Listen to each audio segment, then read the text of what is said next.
Warmest welcome to everybody who's listening in on this video. Welcome to the very first in what is going to be a long series of videos that will talk about the IELTS writing test. For those of you who have arrived here at the for the very first time, please don't forget to click subscribe below so that you will be duly notified when the new videos will come up, because this is really going to be a prolific set of videos. I think I'll be uploading around 2 videos per week, and you learn a lot from this channel. So like I said, we were talking about the IELTS writing test, arguably the most difficult of the writing test that anybody will have gone through. The videos will be talking about 5 essential problem-solving strategies to score a minimum band 7. I really use those terms because when we say essential, what we really mean is these techniques are really the heart of IELTS writing.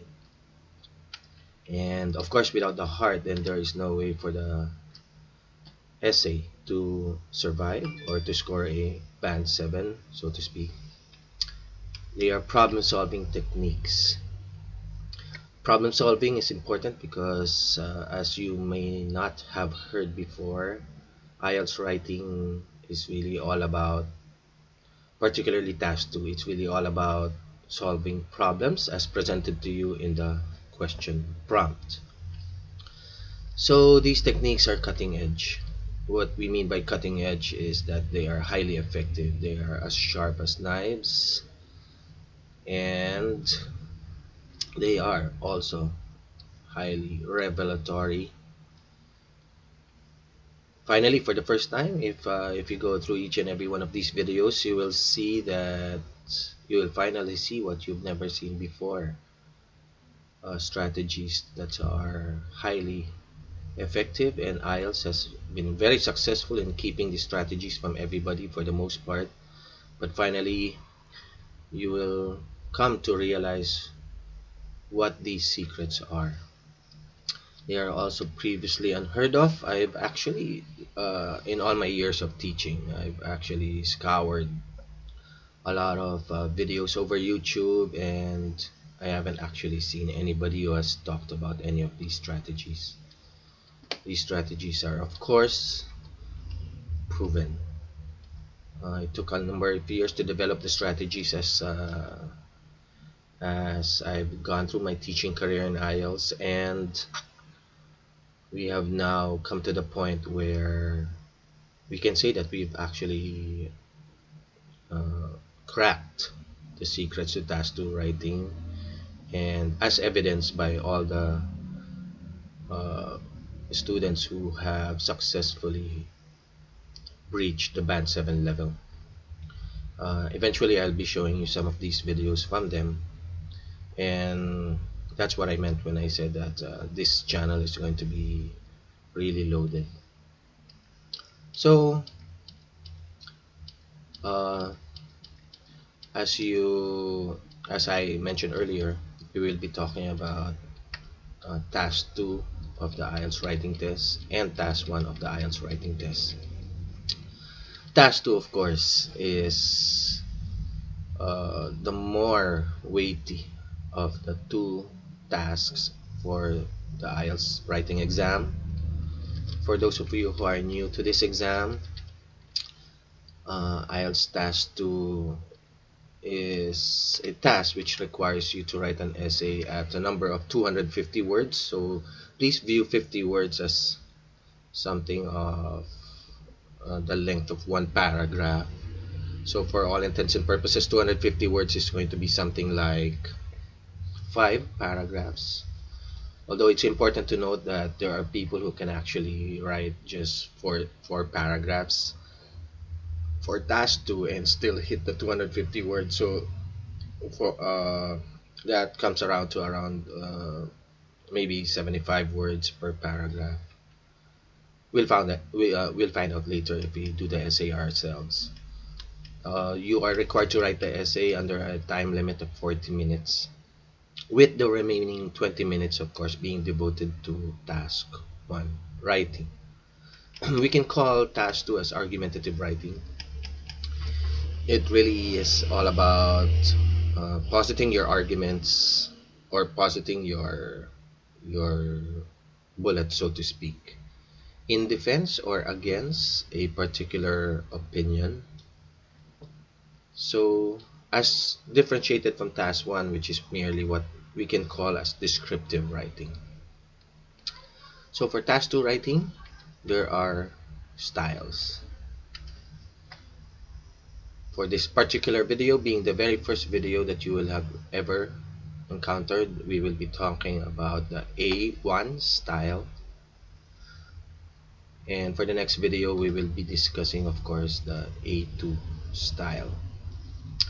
A styles are actually argumentative techniques that we use for one-sided question prompts. We'll discuss that later. I'm sure a question has already popped in your head. B styles, on the other hand, are argumentative techniques that we use for what we call as crossover question prompts. So from the very word itself, crossover means that the question prompt contains two sides of an issue.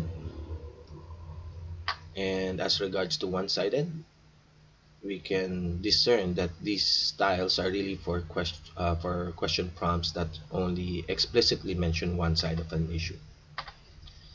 If you notice, the A2 style is applicable for crossover as well as it is applicable for one-sided question prompts. And there will be the B1, B2, and B3 style that will follow after that. Following all of these, we will now have the C style. So a C style is actually what we call a hybrid. It's really a combination of the A and the B styles. So with all of these, you now can see that the lesson follows a progression, and it's very important to learn the lessons as they come out, because we cannot possibly talk about the B styles, for example, unless you have fully understood or mastered the A styles. So let's try to see how it works on paper. What we have here is a question prompt, and this question prompt is clearly one-sided, so it conforms with the A style. I saw this question prompt over the net, and it's really interesting. Some people say that teachers should be paid according to how much their students learn. And to what extent do you agree or disagree? Alright, so once confronted by a question prompt like this, of course, the very first thing that I'll need to do is to create bullets or arguments. It's really one-sided because some people say that teachers should be paid according to how much their students learn. This is only the opinion of a certain group of people. So there are people, of course, who would likely disagree with this. So, however, it's not really stated in the question prompt, so we can actually just ignore the opinions of other people. But if the question prompt had something like others, on the other hand, feel that teachers should be paid their due salary regardless of how their students perform in class. This added sentence I had already clearly reflects the opinions of the opposing side of the issue, so that makes it a crossover question prompt, wherein from one side of the issue, stating the opinion of some people, the question prompt suddenly crosses over to the other side of the issue, and thereby making it clearly crossover. But since we did not have this additional sentence, then we are clearly dealing with a one-sided question prompt, and so the A style now applies. If I were to have been confronted by this question prompt in the actual test, then I know that I should now remember the cardinal rule for one-sided propositions. So if the writer agrees with a one-sided proposition, let me underline that word agrees, then the writer may just choose to posit a number of arguments in defense of one's agreement. However, if the writer disagrees with a one-sided proposition, then he or she should not forget to kill the arguments of the agree side. So more or less, you're getting an idea as to how the styles look like. If the writer agrees with a one-sided proposition, this is now the A1 style. But if the writer disagrees with a one-sided proposition, then the writer should now apply the A2 style. So for this video, we're talking about the A1 style. So let's see how it works.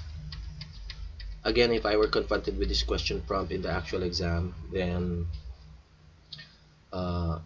before writing the essay, I will make sure that I will have to create my outline for the essay. So we are now in the bulletin stage. Maximum 5 minutes for this one. So in the bulletin stage, you're merely creating an outline for your essay and you're not writing the essay proper. So let's have some bullets as well there. So structurally, of course, we will begin the essay with the introduction, and then what follows that will be your first body paragraph.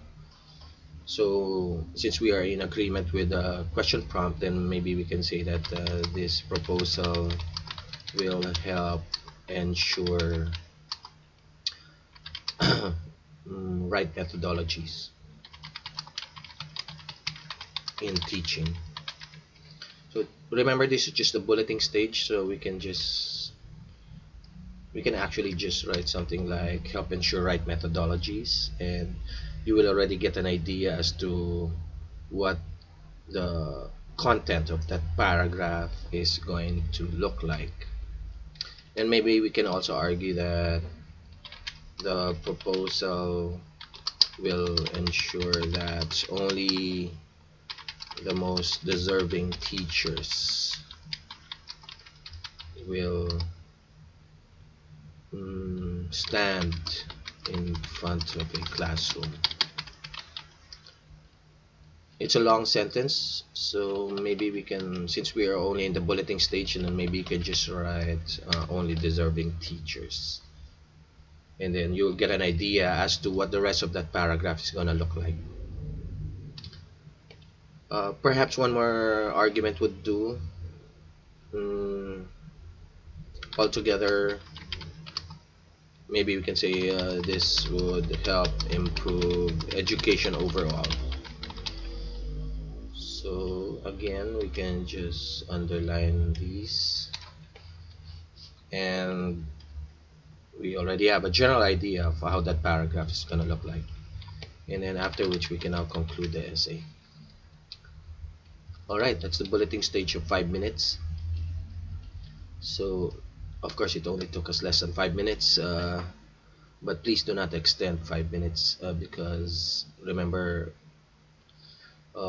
you have only 40 minutes for this. So with 5 minutes having invested for the outline or the bulletin stage, then you have 35 minutes left.